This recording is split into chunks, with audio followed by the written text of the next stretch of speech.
अभी हम लोग जो है मैप वर्क कर रहे थे, पता है ना?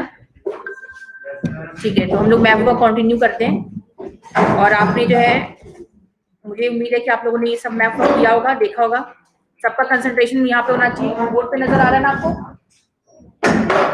मैप में आपके 10 में से 10 नंबर आने चाहिए अगर आप थोड़ा सा भी हार्ड वर्क कर लोगे, क्योंकि बहुत ज्यादा जो सिलेबस है वो मिनिमाइज हो चुका है, कम हो चुका है। तो मैंने ऑलरेडी जो है आप लोग का बहुत सारा जो है अभी दो तीन जो है कंप्लीट करवा दिया है। लेकिन क्योंकि मैक्सिमम बच्चे जो है ना क्लास अटेंड करते हैं और ना ही ऑनलाइन भी क्लास अटेंड करते, तो उन्हें पता नहीं हुआ कुछ भी। तो जिस दिन मैं टेस्ट लूंगी फिर मैं उस दिन आपको बताऊंगी कि किस तरह से फिर प्रैक्टिकल में आपके नंबर आएंगे और किस तरह से थ्योरी में।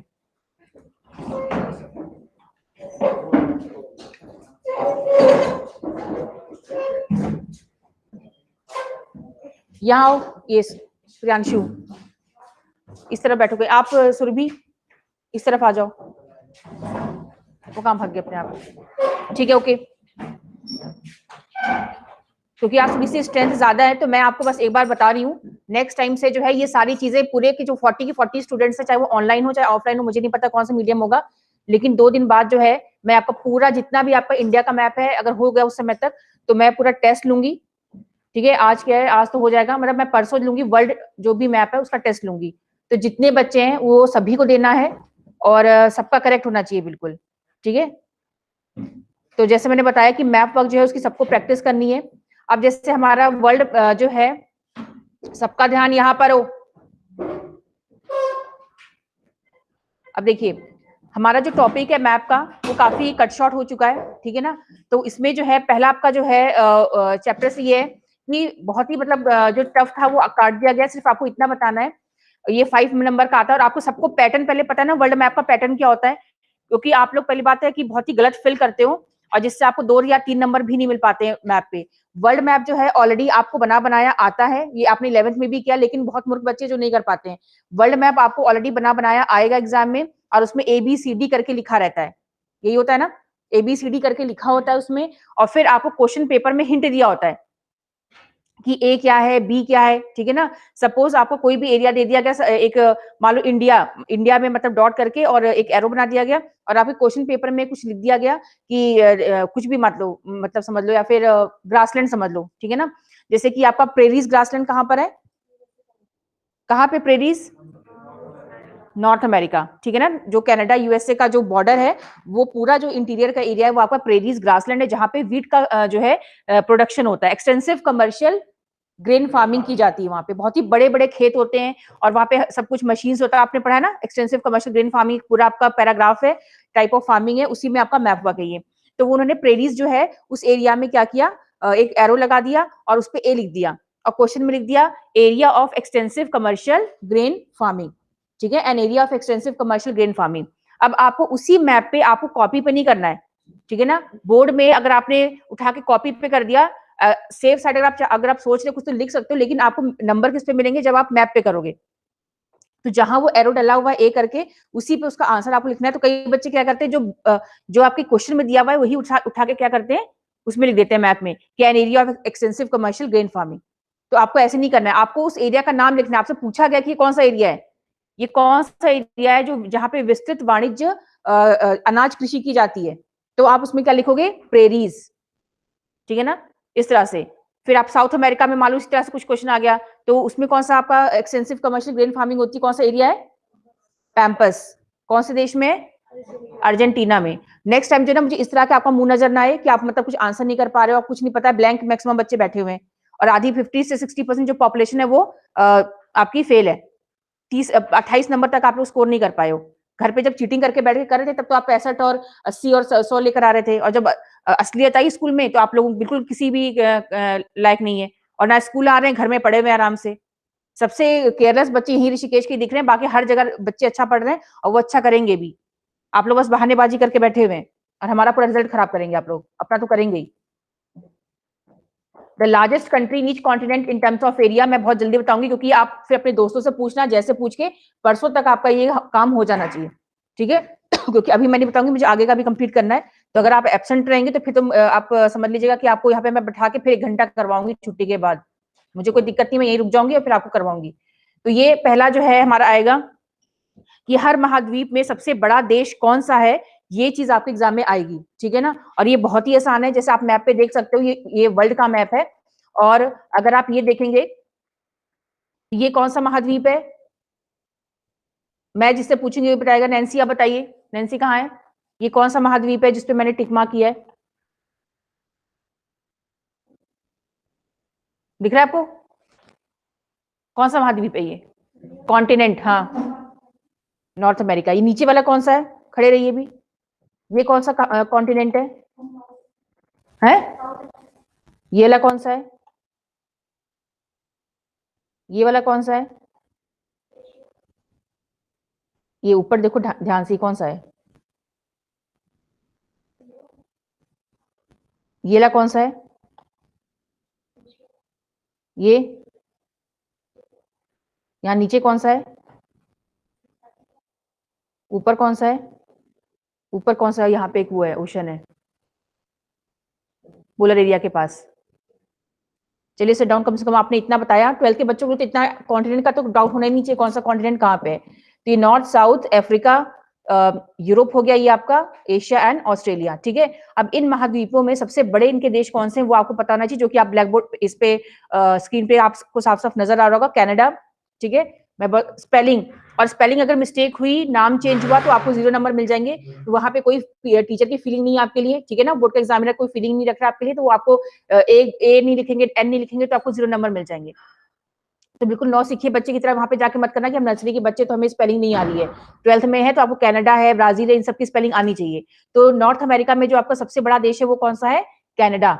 कौन सा देश है, ठीक है, 3 ही देश ही है इसमें, एक आपका मैक्सिको है, एक आपका यूएसए है, ये कनाडा है। तो कनाडा जो है वो सबसे बड़ा है। तो अगर यहाँ पे मान लो कुछ ऐसा आ गया तो आप लिख देंगे कनाडा लार्जेस्ट। पहले तो आपको महाद्वीप पहचानना है, और महाद्वीप पहचान के आपको पता चल जाएगा कि कनाडा है, तो आपको करना है, ठीक है। उसके बाद जो है ये कौन, साउथ अमेरिका है। साउथ अमेरिका में सबसे बड़ा देश कौन सा है, ये ब्राजील, BRAZIL। ये अफ्रीका है, ये थोड़ा सा आपके टफ पड़ जाए, टफ तो नहीं पड़ेगा, लेकिन आप जैसे कि आप लोगों का आईक्यू लेवल के हिसाब से मैं बता रही हूँ। तो ये आप देखिए, एक कंट्री को छोड़कर जस्ट उसके बाद ये जो रेड शेडेड एरिया है, ये कौन सा देश है, अफ्रीका का सबसे बड़ा देश है, इसका नाम क्या है, अल्जेरिया, ALGERIA, अल्जेरिया, ठीक है। उसके बाद अगर आप यूरोप में आएंगे तो यूरोप में है आपका रशिया, बट क्योंकि थोड़ा सा इसमें कॉन्फ्लिक्टेड है कि रशिया जो है उसका थोड़ा हिस्सा आपका एशिया में भी है, तो ऐसे तो फिर हम उसे एशिया का भी सबसे बड़ा देश कह सकते हैं। तो अगर मान लो अब एग्जाम में अगर आ गया कि यहाँ पे अगर आपका टिक मार्क, अच्छी बात है कि एग्जाम में टिक मार्क करके आएगा, ऑलरेडी आपको दिया रहेगा, आपको पहचानना है। तो अगर वो रशिया में टिक मार्क होगा तो आपका रशिया होगा आंसर। और अगर कहीं इस एरिया में टिक कर दिया, इस देश में, ठीक है, ये आपका जो है ब्लैक सी है, ब्लैक सी के जस्ट ऊपर ये जो है एरिया, इस देश का नाम है यूक्रेन। क्या नाम है, के UKRAINE, यूक्रेन, UKRAINE, नहीं तो एटलस में भी देख लेना। तो ये जो देश है, अगर इस पे टिक मार्क आया कि लार्जेस्ट कंट्री ऑफ यूरोप, और ऐसे बना इस पे टिक मार्क करके आ गया, तो आपका लिखेंगे यूक्रेन, ठीक है। अगर आपको ये एरिया पहचाना नहीं भी आ रहा है कंट्री, तो आपको बस इतना तो रट्टा मार सकते हो ना कि यूरोप में 2 बड़े देश हैं, एक है रशिया, एक दूसरा है यूक्रेन। तो रशिया तो आपको पता ही है यहाँ पर है, ये रशिया है, अगर इसमें आया तो इस रशिया ही होगा। और अगर ये ना देखने ये दे दिया तो इसका मतलब यूक्रेन, ठीक है। उसके बाद इंडिया में क्या है, एशिया में क्या है, चाइना, ये आपको चाइना पहचान आ ही जाएगा, ठीक है। और लास्ट में ऑस्ट्रेलिया। तो ये जो है आपके मेजर लार्जेस्ट कंट्रीज हैं ऑफ ईच कॉन्टिनेंट। तो ये आपको अच्छे से लर्न करना है। फिर मैंने आपको इनको बताया था, जो बच्चों से प्रेजेंट था, अबाउट सब्सिस्टेंस गैदरिंग। ये वो एरियाज हैं जहां पे गैदरिंग की जाती है। गैदरिंग मतलब सामान को कलेक्ट किया जाता है ना, यहाँ पे मतलब जैसे कि फ्रूट्स हैं, बेरीज हैं फॉरेस्ट से, तो इसका मतलब ये एरियाज बैकवर्ड एरियाज होंगे। Backward in the sense climatic जो है व्यू पॉइंट से ये एरियाज काफी जो है रिमोट होते हैं, जहाँ पे टेम्परेचर एक्सट्रीम होता है, या तो बहुत गर्मी वाला एरिया होता है या बहुत ठंड वाला एरिया होता है। और यहाँ पे ट्राइब्स पाई जाती हैं, जनजातियां, जो कि अपने इन्वायरमेंट से बहुत ज्यादा अटैच होती है। ये सब आप जानते ही होंगे, क्योंकि ये उसका पार्ट है जो आपने पढ़ा हुआ है, गैदरिंग। अब गैदरिंग मतलब collection, collection of usable items. अब ये कहाँ किया जाता है, पहला पार्ट कौन सा है, नॉर्दर्न कनाडा, दिख रहा है आपको। ये हम, और क्वेश्चन सबसे पहले बताना चाहिए कि हम इसको पढ़ किसके अंदर में रहे। बहुत बार आपको आंसर आते हुए भी आप नहीं कर पाते, क्योंकि आपको क्वेश्चन ही नहीं समझ में आता, क्वेश्चन पूछ क्या रहा है, या फिर आप गड़बड़ सब कर देते हो। तो सबसिस्टेंस गैदरिंग मतलब समझ रहे हो, इकट्ठा करना, और सबसिस्टेंस मतलब अपने जो है अपने आप को जो है अपनी आवश्यकताओं को पूरा करने के लिए जब हम कलेक्शन वर्क करते हैं, इकट्ठा करते हैं, तो उसको हम सबसिस्टेंस गैदरिंग कहते हैं। तो ये आपका नॉर्दर्न कनाडा का हो गया, क्योंकि बहुत ही ठंडा एरिया है, पोलर एरिया है ना। तो यहाँ पे ट्राइब्स रहती हैं, याकूत ट्राइब रहती है यहाँ पे, और नाम मुझे याद नहीं आ रहा, लेकिन यहाँ पे ट्राइबल्स रहते हैं, जो कि आपने देखा ना रेंडियर्स होते हैं उनके पास, और ये सब इस तरह की चीजें होती हैं। तो ये कलेक्शन वर्क करते हैं। तो नॉर्दर्न कनाडा हो गया, नॉर्दर्न यूरेशिया हो गया, यहाँ पे एक्सट्रीम क्लाइमेटिक कंडीशन है। अमेज़न बेसिन हो गया साउथ अमेरिका में। देन ट्रॉपिकल अफ्रीका, ये भी आपके, ये अमेज़न बेसिन क्या है, आपका घना जंगल, एवरग्रीन फॉरेस्ट, यहाँ से इक्वेटर क्रॉस कर रहा है, देख रहे हो आप, ये इक्वेटर क्रॉस कर रहा है, ये दोनों ही जगह से, यहाँ से भी और यहाँ से भी। तो अमेज़न बेसिन जो आपके ब्राजील है, पेरू है, इस एरिया को कवर करता है। ये बहुत ही घने जंगल एरियाज हैं, बहुत ही मतलब रिच एरियाज है, तो यहाँ से कलेक्शन का काम होता है। देन ट्रॉपिकल अफ्रीका, जहाँ पे कॉन्गो बेसिन है, जायरे है, ये सब देश है, नामी ये घाना है यहाँ पर। तो ये जो एरियाज है ये भी काफी घने जंगल है, एवरग्रीन फॉरेस्ट यहाँ पे। तो ये ट्रॉपिकल अफ्रीका हो गया। Then interior parts of South East Asia, ठीक है, जैसे चाइना का कुछ हिस्सा है, इंडिया का जो है नॉर्थ ईस्ट में कुछ हिस्सा है, तो ये हो गया interior parts of South East Asia. And then northern fringe of Australia, Australia का जो नॉर्दर्न पार्ट है वो इसमें आता है। तो 1 2 3 4 5 6 एरियाज हो गए आपके सबसिस्टेंस गैदरिंग में। वो इन्हीं एरियाज को शेड करके एरो करके दे देंगे कि एरियाज ऑफ सबसिस्टेंस गैदरिंग, यहाँ पे गैदरिंग की जाती है। हिंदी में जो भी इसका नाम होगा वो आपको मालूम होना चाहिए, जो हिंदी मीडियम वाले बच्चे हैं, ठीक है। तो ये आ जाएगा, तो बहुत ही आसान है। तो नॉर्दर्न कनाडा, ये नॉर्दर्न यूरेशिया है ना, यूरोप और एशिया का पार्ट। ये आपका ट्रॉपिकल अफ्रीका, क्योंकि इक्वेटर से ऊपर और नीचे का हिस्सा है तो इसको ट्रॉपिकल एरिया हम कहते हैं, तो ट्रॉपिकल अफ्रीका हो गया। देन आपका हो गया अमेज़न बेसिन, क्योंकि यहाँ से अमेज़न नदी बहती है ना, पेरू से निकलती है, एंडीज माउंटेन से इस डायरेक्शन में ये जो है नदी बहती है, यहाँ से इस डायरेक्शन में ऐसे नदी बहती है। बहुत सबसे दुनिया की सबसे बड़ी नदी है, लार्जेस्ट रिवर है, इसकी 1000 से ज्यादा ट्रिब्यूटरीज हैं इसकी। तो ये जो है, और इसके पूरे इसके दोनों तरफ क्या है, घने जंगल है। तो ये हो गया आपका अमेज़न बेसिन। बेसिन मतलब समझते हो ना, नदी के आसपास का जो एरिया होता है उसको हम बेसिन कहते हैं। तो और वहां पे जंगल, घने जंगल है, तो ये एरिया हो गया अमेज़न बेसिन का। तो ये एवरग्रीन फॉरेस्ट भी यहाँ पे, प्लस बहुत बड़ी नदी भी है, तो पूरा घना एरिया ये। तो यहाँ पे जो ट्राइब्स रहती हैं वो यहाँ से कलेक्शन का काम करती है, मतलब गैदरिंग करके अपना गुजारा करती है। तो ये हो गया आपका। इसके बाद आता है आपका, आप अगर ऐसे रट्टा मारोगे ना, हाँ ये हो गया ऐसे ऐसे, तो आप नहीं कर पाओगे। मैप रख के डायरेक्शन के हिसाब से आप करोगे। जैसे आपने कनाडा देखा, तो कौन सा कनाडा है, नॉर्दर्न कनाडा। यूरेशिया है तो कौन सा, नॉर्दर्न यूरेशिया। तो इस तरह से अगर आप मैप पे करोगे ना, तो आपको आसानी से लर्न हो जाएगा। तीसरा मैंने बच्चों को बताया था, major areas of nomadic herding of the world. अब हमने पहला क्या देखा था, पहला क्या पढ़ा, लार्जेस्ट कंट्रीज। दूसरा हमने क्या पढ़ा, सबसिस्टेंस गैदरिंग, ठीक है। आप ये याद रखना कि हमने northern Eurasia, northern Canada, tropical Africa, Amazon basin, interior parts of South East Asia, northern fringe of Australia हमने किसमें पढ़ा है, सबसिस्टेंस गैदरिंग में। कंफ्यूज नहीं होना है। फिर हम नेक्स्ट टॉपिक क्या पढ़ रहे हैं, एरियाज ऑफ नोमैडिक हर्डिंग। ये आप लोग को जो बच्चे आज आए हैं तो उनको, और क्योंकि ऑनलाइन भी क्लास अटेंड नहीं की, लेकिन ये हम 2 दिन पहले ही कर चुके हैं, ठीक है। आज तीसरा दिन है जब हम मैप वर्क कर रहे हैं, ये मैं तुम लोग के लिए बता रही हूँ एक बार। तो ये जो एरियाज है, नोमैडिक हर्डिंग यहाँ पे होती है। नोमैडिक हर्डिंग मतलब आप समझाते हो चलवासी पशुचारण, जहां पे ये भी ट्राइब्स का ही काम होता है, जनजातियों का काम होता है, जो अपने एनिमल्स के साथ एक जगह से दूसरी जगह मूव करते हैं, है ना, उनके चारे के लिए, पानी के लिए, जिसको हम ट्रांस ह्यूमंस भी कहते हैं। आपने पढ़ा होगा ना ऋतु प्रवास। अब ये कौन कौन से एरिया में होता है, अगेन नॉर्दर्न यूरेशिया में होता है। फिर कौन सा है, मंगोलिया, मंगोल सुना है ना आपने, ये चाइना के ऊपर है ये मंगोलिया, ये भी बहुत ठंडा एरिया है। तो नॉर्दर्न यूरेशिया हो गया, मंगोलिया हो गया, सेंट्रल चाइना हो गया है। अब नहीं, कनेक्शन ही चला गया होगा मुझे लग रहा है। यहाँ पे तो यही चक्कर है, कनेक्शन ही नहीं रहता। किसी को कंप्यूटर आता है, देखो जरा आ रहा है, दोबारा कनेक्ट करने की कोशिश करो।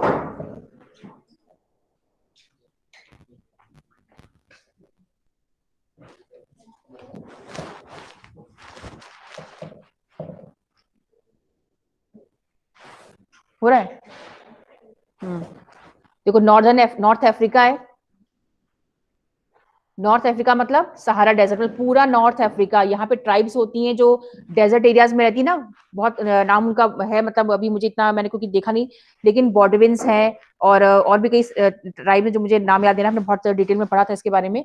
ये नॉर्थ अफ्रीका में सहारा डेजर्ट है, यहाँ पे ट्राइब्स है जो अपने कैमल्स के साथ और जो उनकी भेड़ बकरियां हैं उनके साथ वो इधर से उधर मूव करते रहते हैं। अभी सहारा डेजर्ट आप सोच लो कि इसमें बहुत सारे देश आते हैं, है ना, 11 कंट्रीज आती है सहारा डेजर्ट में। आपने देखा भी जो पॉलिटिकल मैप, ये पॉलिटिकली उसमें बना रखा है। तो सहारा डेजर्ट में आप सोचेंगे सहारा डेजर्ट में कहाँ मूव करते हैं, तो पूरा एरिया सहारा डेजर्ट से ढका हुआ नहीं है, इसमें बहुत सारे 11 कंट्रीज हैं जिसमें सहारा डेजर्ट है, तो वो एक जगह से दूसरी जगह मूव करते रहते हैं। फिर आपका कालाहारी डेजर्ट है साउथ वेस्ट अफ्रीका, आपको डायरेक्शन से पता होना चाहिए। देखो ये अफ्रीका का कौन सा हिस्सा है, नॉर्थ, डायरेक्शन आती है, ये कौन सा है, किसी भी एरिया आप कोई भी कंट्री ले लो ना, उसका आपको नॉर्थ साउथ ईस्ट हिसाब से देखोगे तो आप आसानी से उसका नाम लिख लोगे। अब मान लो इंडिया है, इंडिया का ये कौन सा हिस्सा है, ये कौन सा हिस्सा है, ये कौन सा हिस्सा है, डायरेक्शन भी नहीं आती क्या, ये कौन सा है, ये कौन सा है, और ये, तो इस तरह से अगर कोई भी एरिया आता है तो इस तरह आप देखो अफ्रीका का ये नॉर्थ है, ये क्या है, वेस्ट है, ये कौन सा है, अब तो वो ऐसे ही रहेगा बंद, पता नहीं अब उसमें क्या नेटवर्क की दिक्कत आ रही है शायद, है लाइट गई, कोई बात नहीं। तो इस तरह से आप अगर कर लोगे तो आपका हो जाएगा, मैं इस पे दिखा देती हूँ, ठीक है। तो ये आप देख सकते हो, जितने जिसको नजर आएगा वो देख सकता है, ठीक है। तो आप यहाँ देख सकते हो, ये है आपका, दिख रहा है,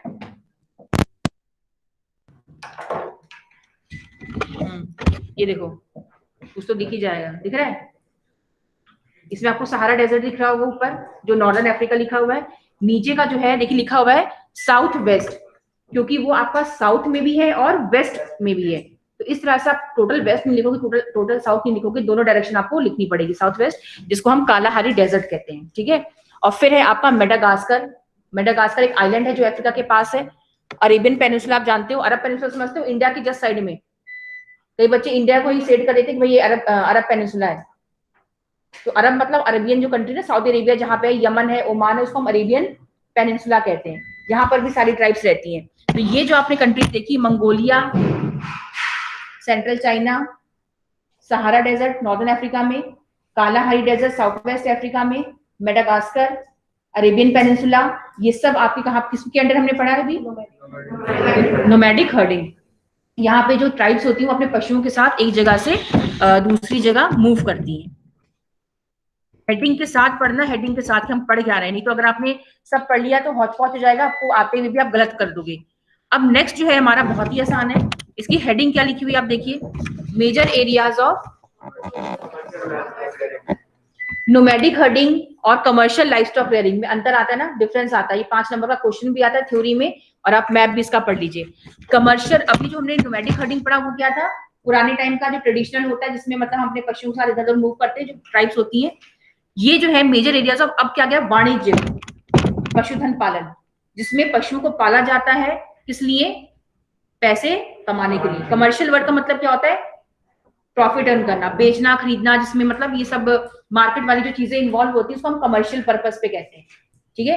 तो नोमैडिक हर्डिंग कमर्शियल नहीं था, ये क्या है, कमर्शियल, इसमें भी पशुओं को पाला जा रहा है, बट इसमें जो है इनके उनके जो प्रोडक्ट्स होते हैं उनको बेचना और सेल करके उनको प्रॉफिट होता है ना। अब इसमें सारे डेवलप कंट्रीज आएंगी, आप देख लीजिए, मतलब कि जो भी सिलेक्टिव कंट्रीज है वो डेवलप है, लाइक यूएसए, ये क्या है, कमर्शियल लाइवस्टॉक रेयरिंग का, तो आप ध्यान समझ लेंगे, यूएसए इसमें।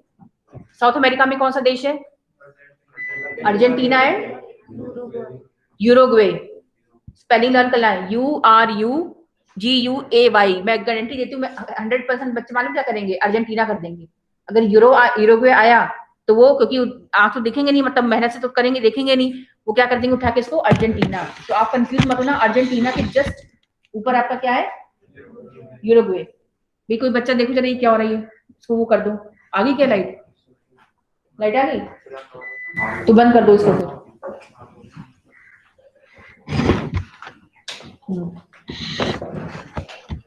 पीछे कर दो।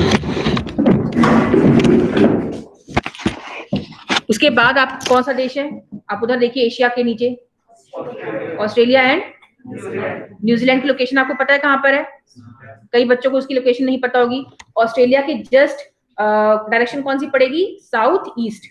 ये है, ये देखो यहाँ पर ऑस्ट्रेलिया यहाँ है, यहाँ पे जो एक आपका आइलैंड है वो है आपका न्यूजीलैंड। ठीक है, मैप अगर आपके पास नहीं है अभी तो अगली बार से क्लास में एंटर मत करना बिना इंडिया के मैप के, बिना वर्ल्ड के मैप। कम से कम 50 मैप आपके पास होने चाहिए इंडिया और वर्ल्ड के मैप के लिए, जिसको आप 5 टाइम्स प्रैक्टिस करोगे। और इस तरह से आपको प्रैक्टिस करना है ताकि आपका मैप जो है सबकॉन्शियस माइंड में चला जाए, कि आपको मतलब बिल्कुल इस तरह से रटा हो जैसे आप अपना नाम रटा है। तो वो आपका तभी हो पाएगा जब आप बहुत अच्छे से इसको प्रैक्टिस करोगे। 10 आउट ऑफ 10 नंबर आपको मिलेंगे। और आपने गड़बड़ की तो आपके पूरे नंबर कटेंगे, 2 में से 2 या 3 नंबर बस आपको मिल पाएंगे। पास हो जाओगे लेकिन आपके बिल्कुल अच्छे नंबर नहीं आ पाएंगे, जिसकी शायद आपको जरूरत भी ना हो, लेकिन आज से 5 साल बाद 4 साल बाद आपको जरूरत पड़ेगी। ठीक है, तो ये जो है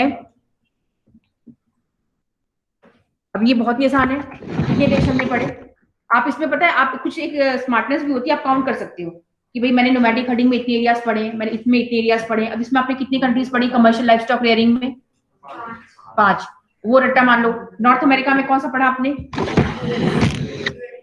यूएसए, पूरा लिखना पड़ेगा आपको, United states of America exam में। ठीक है, देन आपने साउथ अमेरिका में कौन सा पढ़ा, अर्जेंटीना और Uruguay, Argentina and Uruguay. Spelling भी आपको मालूम होनी चाहिए, कि नहीं आपने बस लिख दिया तो हाँ हमने तो एहसान कर दिया, एग्जामिनर खुद समझ लेगा। ठीक है, ऐसा नहीं होना चाहिए, आपको पूरा प्रॉपरली। आप अगर आप बहुत, अगर आपको लगता है कि हमारी राइटिंग बहुत खराब है तो आप कैपिटल में लिख के उसको करिए, ताकि आपको एग्जामिनर दिखे, एग्जामिनर को नजर आए और आपको पूरे नंबर मिले। उसके बाद कौन सा देश आपने पढ़ा एशिया में, एशिया समझ लिया, एशिया के उधर ही पड़ोसी में ऑस्ट्रेलिया एंड न्यूजीलैंड। और न्यूजीलैंड तो बहुत बार आता है, अर्जेंटीना न्यूजीलैंड बहुत बार आता है, कि वो टिक मार्क कर देते हैं कि areas of commercial livestock rearing. In countries का जो इकोनॉमी होती है वो पशुपालन पे ही निर्भर करती है। ये ठंडे एरियाज में रहती है, शीप जो होती है उससे ये वूल का जो प्रोडक्शन होता है, जो डेयरी का प्रोडक्शन होता है। अर्जेंटीना जो है वो मीट के लिए, मीट पैकेजिंग जो होता है, ड्राई मीट करके उसको बेचने में से ही इनकी इनकम होती है। अर्जेंटीना की है, चाहे यूरुग्वे है, दूध के जो प्रोडक्ट्स हैं, वुल है, हाइड है, स्किन है ना, इन सब मीट है, तो इन्हीं से इन लोग की देशों की प्रोडक्शन होती है, और कुछ यहाँ पे ज्यादा है नहीं। तो ऑस्ट्रेलिया, न्यूजीलैंड, अर्जेंटीना, यूरुग्वे, मतलब 3 ही महाद्वीप में आपको पढ़ना है, Australia, south America and north America. यही आपके सिलेबस में ही है तो और भी, लेकिन सिलेबस में आपको इतना ही पढ़ना है इस बार, तो ये आपको लर्न होगा। उसके बाद ये जो है इसमें से तो पक्का ही आना है, ये तो है major areas of extensive commercial grain farming. अब हम पशुपालन की जगह किस पे आ गए, खेती पर। और एक्सटेंसिव, इंटेंसिव हटा दिया आपके सिलेबस से, इंटेंसिव भी काफी टफ था लेकिन उसको वो नहीं है इस बार। इस बार सिर्फ आपका आसान है, वो क्या है, extensive commercial grain farming. Extensive मतलब विस्तृत, कमर्शियल मतलब वाणिज्य, विस्तृत वाणिज्य अनाज कृषि। मतलब इतना समझ लो कि ये वो एरिया है जहां पर आपके बड़े बड़े खेत होते हैं, जैसे यूएसए है आपका, प्रेरीज है, ये जो ग्रासलैंड्स होते हैं और वहां पे खेती की जाती है, और सब पूरी खेती मैकेनाइज्ड होती है। आप पढ़ चुके ना, मैकेनाइज्ड होती है, और एक सिंगल क्रॉप स्पेशलाइजेशन होता है, जैसे वीट। तो एक वीट है तो उसी को पूरे एरिया में बोया जाएगा, और उसी से उनका जो है वो उसको मार्केट में सेल करते हैं कमर्शियल पर्पज के लिए ना, कमर्शियल फार्मिंग। तो बेस्ट होता है, क्वालिटी बेस्ट होती है। अब ये वर्ल्ड में कहाँ कहाँ फॉलो की जाती है, बेसिकली डेवलप कंट्रीज हैं, तो उनको हम देखते हैं। अब एक्सटेंसिव कमर्शियल ग्रेन फार्मिंग अगर ये आता है तो आप ब्रैकेट में लिखोगे ग्रासलैंड्स भी लिखोगे, क्योंकि ये ग्रासलैंड्स ही है। ठीक है, ग्रासलैंड्स है, उनको क्लियर करके वहां पे खेती की गई है, तो आपको कंफ्यूज नहीं होना। अगर आप उन्होंने आपसे ये बोल दिया कि ग्रासलैंड एरिया या फिर grassland where extensive farming is done, तो आपको ये याद रखना है कि extensive commercial grain farming grasslands में, ग्रासलैंड समझते हो, मैदान जहां पे ग्रासेस होती हैं, तो उनको काट के वहां पे क्या करते हैं, कृषि करते हैं। तो बहुत बड़े लंबे चौड़े एरियाज होते हैं वो। ठीक है, हमारे इंडिया की रानी की छोटे छोटे खेत होते हैं कि देखने से पहले खत्म हो जाए। वहां पे आप एक किसान होगा तो उसका पता नहीं कितने किलोमीटर तक उसके खेत होते हैं, क्योंकि एरिया बहुत बड़ा है। तो अब इसमें पहला कौन सा आता है आप देखिए, अगर वो नॉर्थ अमेरिका में उन्होंने कहीं भी दे दिया आपको, नॉर्थ अमेरिका में उन्होंने कहीं भी टिक मार्क कर दिया, आपको कुछ नहीं देखना है, आपका आंसर क्या होगा, प्रेरीज। वो आपको इससे मतलब नहीं कनाडा में क्या है, यूएसए में, क्योंकि वहां पे एक ही एरिया पे एक्सटेंसिव कमर्शियल ग्रेन फार्मिंग होती है, जो है मैं आपको स्मार्टनेस से बोल रही हूँ, तो मतलब आपको ये इस तरह से आसान पड़ेगा। वो कौन सा है आपका, प्रेरीज। और स्पेलिंग गलत ना हो, PRAIRIES। ठीक है, अब आप चाहो तो कंट्री का भी नाम लिख सकते हो, यूएसए एंड कनाडा, क्योंकि उन्होंने प्लेस भी पूछते ना वो, तो आपको दोनों चीज लर्न करनी है, यूएसए एंड कनाडा। तो प्रेरीज कहाँ पे ग्रो होता है? प्रेरीज ग्रासलैंड है, और ये कौन सी कंट्री में? यूएसए एंड कनाडा में। ठीक है, तो ये आपको बिल्कुल रटा होना चाहिए। दूसरा जो आपका एक्सटेंसिव कमर्शियल ग्रेन फार्मिंग का एरिया है वह है आपका साउथ अमेरिका में, जो है अर्जेंटीना में। कहाँ पे है? ये दिख रहा है आपको? अर्जेंटीना दिख रहा है? नहीं दिख रहा? तो बताना चाहिए, नहीं दिख रहा। ये अर्जेंटीना दिख रहा है आपको? हाँ, अर्जेंटीना में कौन सा है? पैम्पस, पैम्पस ग्रासलैंड्स, जहां पे वाणिज्य कृषि, अनाज कृषि की जाती है। देख लिया आपने?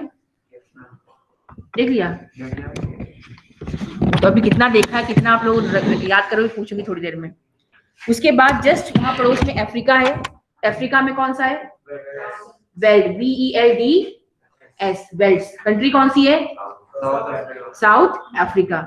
कई बच्चे अफ्रीका उठा के लिख देते। अफ्रीका एक महाद्वीप है, अफ्रीका कोई देश नहीं है, समझ रहे हो? अगर आपने अफ्रीका लिखा तो गलत माना जाएगा, आपको कंट्री का नाम लिखना है। कंट्री कौन सी है? South Africa. ठीक है, तो ये हो गया। देन आप यूरेशिया में आइए। यूरेशिया में कौन सा है? स्टेपीज। स्पेलिंग मिस्टेक ना हो, क्या स्पेलिंग है? STEPPES, steppes. और एरिया कौन सा है? यूरेशिया, मतलब यूरोप और एशिया दोनों कवर करता है। देन लास्ट में हम कहा जाएंगे? ऑस्ट्रेलिया, STEPPES, ये तुम लोग की बुक में भी है। फिर क्या है आपका? ऑस्ट्रेलिया। ऑस्ट्रेलिया में कौन सा है? डाउन्स। आपको मतलब इस पे तो प्रॉब्लम नहीं होनी चाहिए, क्योंकि इसके आपको लोकेशन लर्न नहीं करनी है। आपको वर्ल्ड मैप में ना, सुन लो, आपको वर्ल्ड मैप में अच्छी बात है कि लोकेशन लर्न नहीं करनी है आपको। अगर आपने सिर्फ इतना ही पढ़ लिया कि ऑस्ट्रेलिया में क्या है, आप ये भी मत पढ़िए कहाँ पे दिया हुआ है, कि नीचे है कि ऊपर शेड किया है, कुछ मतलब नहीं है। बस अगर ऑस्ट्रेलिया में बना हुआ तो कौन सा होगा आपका? डाउन्स। साउथ अफ्रीका में अगर बना है, अफ्रीका में सबसे नीचे, तो वो कौन सा है? वेल्स। कंट्री कौन सी है? कौन सी कंट्री है? साउथ अमेरिका में कहाँ बना हुआ है? अर्जेंटीना। और नाम क्या है? पैम्पस। नॉर्थ अमेरिका में कहाँ पर है? नाम क्या है एरिया का? प्रेरीज। इस तरह से आपको जो है आप लर्न कर लेंगे, तो फिर आपको कोई दिक्कत नहीं होगी। ठीक है, अब नेक्स्ट जो इस बार आपके सिलेबस में है वो है आपका मिश्रित कृषि, मिक्स्ड फार्मिंग, जो आपके इस बार एग्जाम में भी आया था और आपने कुछ नहीं किया हुआ है।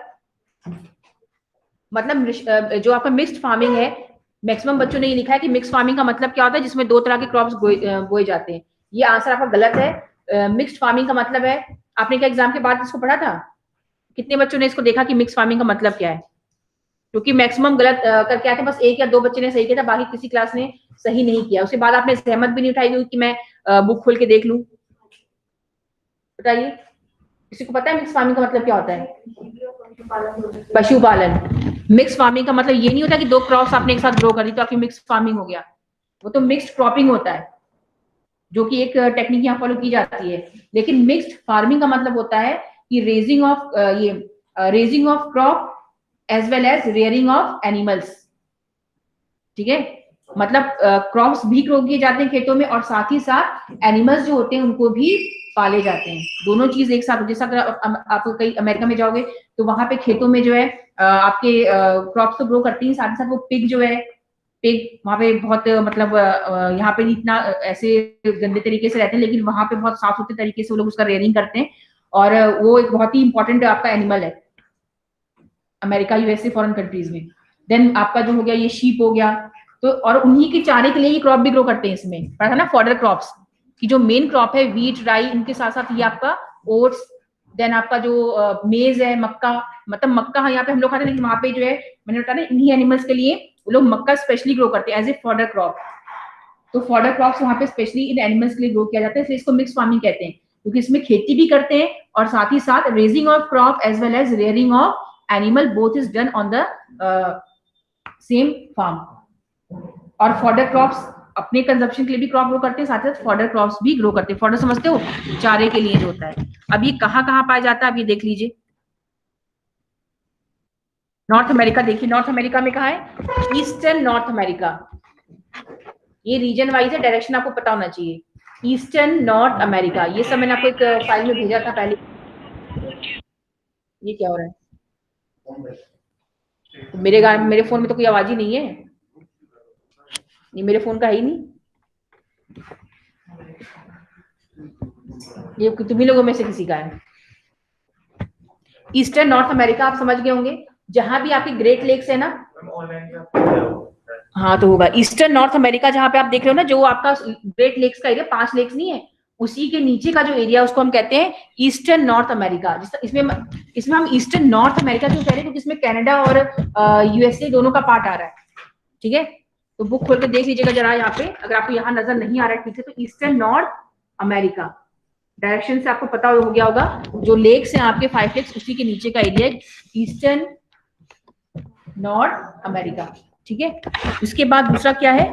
North western Europe. आप देखिए, जो पूरा आपका जो है ये स्पेन है, फ्रांस है, जर्मनी का एरिया है, पूरा ये पूरा बेल्ट देख रहे हो, ये ईस्टर्न नॉर्थ क्या, नॉर्थ वेस्टर्न, हाँ नॉर्थ वेस्टर्न यूरोप। नॉर्थ का है और वेस्ट का जो है यूरोप, ये आता है आपका मिक्स्ड फार्मिंग में, नॉर्थ वेस्टर्न यूरोप। फिर यूरेशिया का रीजन है, उसी के साथ पूरा कंबाइंड यूरेशियन रीजन, पूरा यूरेशिया का रीजन है ये। लेकिन मेनली मालूम क्या था एग्जाम में, ये नॉर्थ वेस्टर्न यूरोप आता है बहुत बार, और ये ईस्टर्न नॉर्थ अमेरिका। देन आप नीचे आएंगे तो इसमें है आपका Uruguay, then pampas of Argentina, velds of South Africa.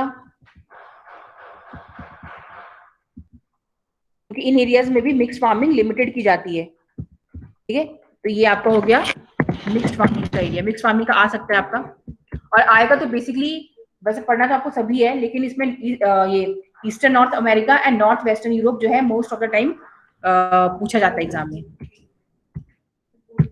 क्या हुआ?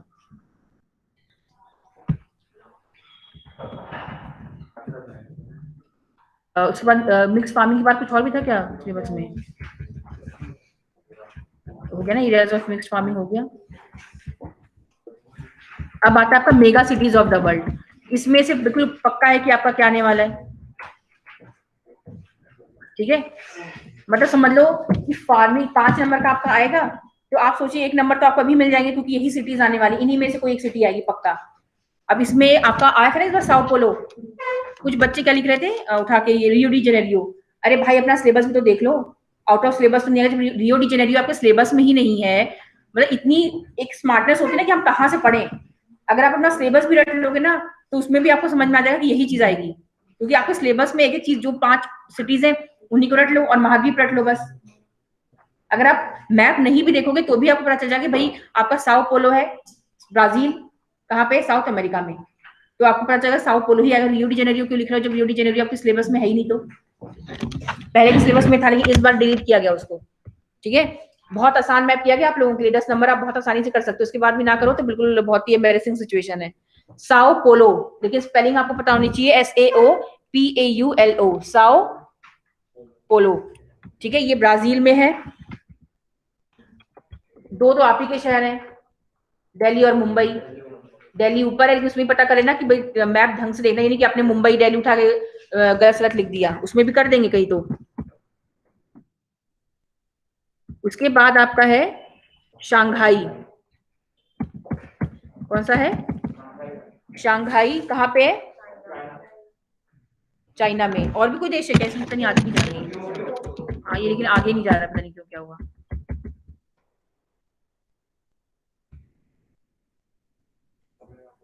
हाँ टोक्यो ही रहा। टोक्यो आपको पता है ना कहाँ पे है? हाँ टोक्यो कहाँ पे है? जापान में। अब आप मैप ना भी देखो तो भी आपको पता है कौन सा सिटीज आ रही है, दिल्ली मुंबई, ये आपको पढ़ने की भी जरूरत है। लेकिन जब आप मैप में आएगा तो ये नहीं कि दिल्ली को मुंबई लिख दिया, मुंबई को दिल्ली लिख दिया। ठीक है ना, तो जैसा वो एरो लगाएंगे, एक बार दिमाग इस्तेमाल करना, क्योंकि मुंबई जो है आपका, जो ये कर्व है ना 2 कर्व, उसके नीचे है आपका मुंबई, मालूम है ना। ऐसे जो 2 कर्व हैं, जो गुजरात का एरिया है उससे नीचे आपको मुंबई डॉट मिलेगा। और दिल्ली कहाँ मिलेगा? बिल्कुल ऊपर, जहां आपका उत्तराखंड है उसके साइड में आप एक ले सकते हो, ठीक है। उसके बाद आपका ब्राजील में क्या है? Sao Paulo. अब मत मैप देखो, ऐसे ही लर्न कर लो, मैच द फॉलोइंग लर्न कर लो एक तरह से। साओ पोलो कहाँ पे? कौन से महाद्वीप में? साउथ अमेरिका, ठीक है। इंडिया में कौन सी 2 सिटीज आ रही हैं? दिल्ली एंड मुंबई। उसके बाद आपका चाइना में कौन सी सिटी आ रही है? शंघाई। आप मत देखिए कहाँ पर है, आपको तो क्योंकि बना बनाएगा, आपको तो बस नाम लिखना है, तो जहां देखा आपने चाइना में आया, अंदर आया है, तो वो कौन सा हो जाएगा? शंघाई। अब ये नहीं कि आपने उसको जापान सोच के आपने टोक्यो लिख दिया, वो भी कर सकते हैं, आप लोगों से हर तरह की उम्मीद की जा सकती है। तो टोक्यो कहाँ आएगा? बिल्कुल अलग से है, सेपरेट जापान में। तो एक जापान आइलैंड है, तो इसलिए आपको इतना कॉमन सेंस होना चाहिए कि जापान जो है वो अलग है, तो उसे हम मिक्स ना करें। शंघाई चाइना में है, स्पेलिंग लेकिन पक्का देख लीजिएगा, स्पेलिंग मिस्टेक आपने की तो फालतू में आपको आते हुए भी आपके नंबर कट जाएंगे। ये एग्जाम में ज्यादा स्ट्रिक्ट रहा तो नंबर ही नहीं देगा, है ना। अब आप, मैंने उस दिन भी एग्जाम्पल दिया था कि नाम अगर आपका कुछ भी आई एम जो हटा दो तो फिर आपका नाम ही चेंज हो जाएगा, है ना। तो उसी हिसाब से जो है आपको अपने ये शंघाई SHANGHAI शंघाई चाइना, तो ये भी आपको कंट्री का भी नाम लिखना है, ये याद रखना। लिख लोगे ना कंट्री का नाम? जैसे साउथ पोलो कहाँ पर है? इंडिया कहाँ है? सॉरी, इंडिया में कौन सा है सिटी? मुंबई। लेकिन आता है तो आप ब्रैकेट में लिख देना इंडिया, ठीक है। शंघाई कहाँ है? और टोक्यो जापान में, ठीक है। तो ये जो है आपका वर्ल्ड मैप कंप्लीट होता है। अब कल जो है आपका इसका पूरे का टेस्ट होगा और आप लोग सेपरेट मैप्स लेके आओगे, ठीक है ना। एक मैप पे आप एक ही दोगे, political map of the world. किसी से भीख ना मांगनी पड़े कि भाई मुझे दे दो, मुझे दे दो, ऐसे करके हर बच्चा अपना मैप लाएगा और ये बच्चे जो है वो गायब भी नहीं होंगे, ठीक है। आपने नाम लिख लिया सबका? दो मुझे जरा सुन। और सुनो तुम लोग को ना, एक मिनट सुनो मेरी बात, तुम लोग इतने बेवकूफ बच्चे, तुम लोग पता नहीं क्यों एब्सेंट हो जाते हो या कुछ हो जाते, मतलब कि गायब हो जाते हो, पता नहीं क्या तुम लोगों के साथ।